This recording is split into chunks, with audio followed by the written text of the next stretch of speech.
Hello बच्चों, आइए इस प्रश्न को देखते हैं। अभिकथन हमें दिया गया है, सांत्रित रूप ग्रसित रूप की अपेक्षा कम स्थायी है।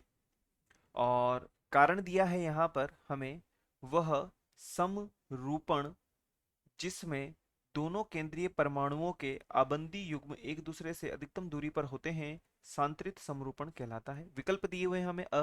ए और आर दोनों सत्य हैं और आर ए की सही व्याख्या है। ए और आर दोनों सत्य हैं लेकिन आर ए की सही व्याख्या नहीं है। ए सत्य है लेकिन आर असत्य है। ए असत्य है लेकिन आर सत्य है। और अंत में ई दिया है हमें, ए और आर दोनों असत्य हैं। सबसे पहले हम बात करते हैं प्रश्न की मुख्य अवधारणा के विषय में। मुख्य अवधारणा जो संबंधित होगी वह होगी समरूपण से।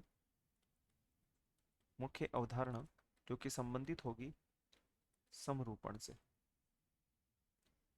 अब हम बात करते हैं, यहाँ पर अभिकथन जो हमें दिया गया है वो कहता है हमसे कि जो सांत्रित रूप होता है, सांत्रित रूप जो है वह अधिक स्थायी है। सांत्रित रूप स्थायी है किसकी अपेक्षा? ग्रसित के रूप की अपेक्षा या ग्रसित समरूपण की अपेक्षा। तो जो कि बिल्कुल सही है, ग्रसित रूप की अपेक्षा बिल्कुल सही है। ये हमारा जो अभिकथन है ये हो जाएगा सत्य। और यदि अभिकथन के विषय में हम कहें तो ये हमारा सत्य है। अब हम बात करते हैं कारण के विषय में।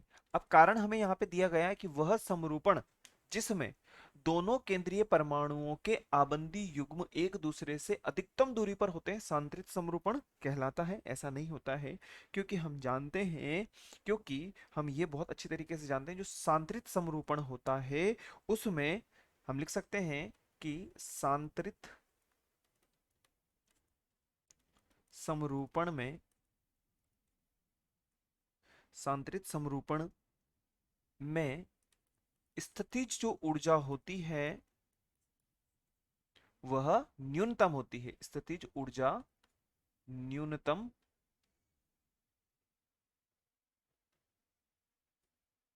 होती है।